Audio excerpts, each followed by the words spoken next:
দেশীয় নাটকে সিন্ডিকেট নতুন কিছু নয়।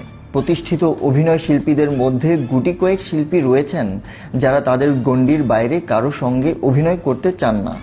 এর মধ্যে যেমন নায়ক রয়েছেন, তেমনি রয়েছেন নায়িকাও। নির্মাতারা নায়ক কিংবা নায়িকা যে কোনো একজনকে নিলে নিজেরাই জুটি হিসাবে কাকে নিতে হবে সেটা ঠিক করে দেন।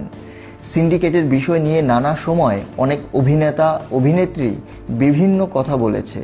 এবার ছোট পর্দার নায়কদের বিরুদ্ধে স্বেচ্ছাচারিতার অভিযোগ তুললেন অভিনেত্রী তাসনুভা তিশা। তিশা অভিযোগ করেন, বেশিরভাগ ক্ষেত্রে নাটকের সবকিছু নায়কদের সিদ্ধান্তেই হচ্ছে। এমনকি তিনিও শিডিউলের জন্য পরিচালক নয়, নায়কদের কাছ থেকে ফোন পান।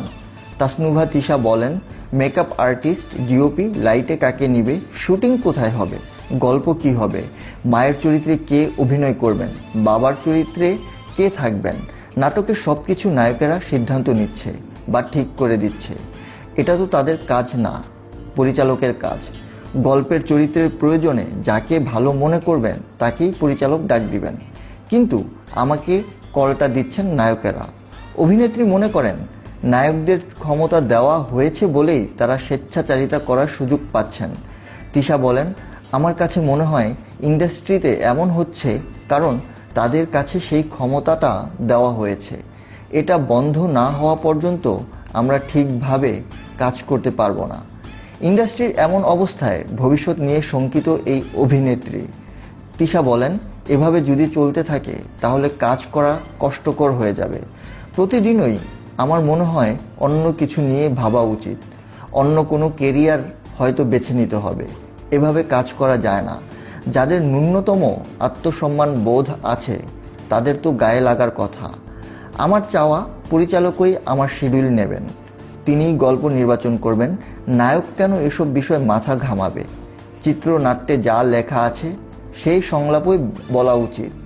গল্পের প্রয়োজনে পরিবর্তন করতে হলে সেটা আলোচনা করে করতে হবে। কেন নায়কেরই সিদ্ধান্তেই সব হবে? অভিনেত্রী হিসেবে এই বিষয়গুলো আমার আত্মসম্মানে আঘাত করে, মন খারাপ হয়। বয়স নিয়ে লুকোচুরি করাটা অনেক নায়িকারই স্বভাব। তবে অভিনেত্রী তাসনুভা তিশা এ বিষয়ে একদমই ভিন্নমত পোষণ করেন। তার মতে, মানুষ যদি মন থেকে তরুণ থাকে তবে সে সবসময় তরুণ থাকবে। সম্প্রতি আরেক সাক্ষাৎকারে তিনি বলেন, আমি শারীরিকভাবে বয়স্ক হলেও মানসিকভাবে এখনও তরুণ স্বভাবের, উৎসবপ্রিয় ও চঞ্চল। তবে বয়স বাড়ার সঙ্গে সঙ্গে আমি পরিপক্বও হচ্ছি, যা আমার জীবনের একটি স্বাভাবিক ও সুন্দর পরিবর্তন। তিশার মতে, প্রকৃত তারুণ্য আসে মানসিক উৎফুল্লতা থেকে। শুধু বাহ্যিক চেহারা ধরে রাখাই তারুণ্যের মূল চাবিকাঠি নয়। তাই বয়স নিয়ে লুকোচুরি নয়, বরং স্বাভাবিকভাবে পরিপক্ক হওয়াটাই গুরুত্বপূর্ণ। তার এই ইতিবাচক দৃষ্টিভঙ্গি দর্শকের কাছেও বেশ প্রশংসিত হয়েছে। ধন্যবাদ সবাইকে সঙ্গে থাকার জন্য।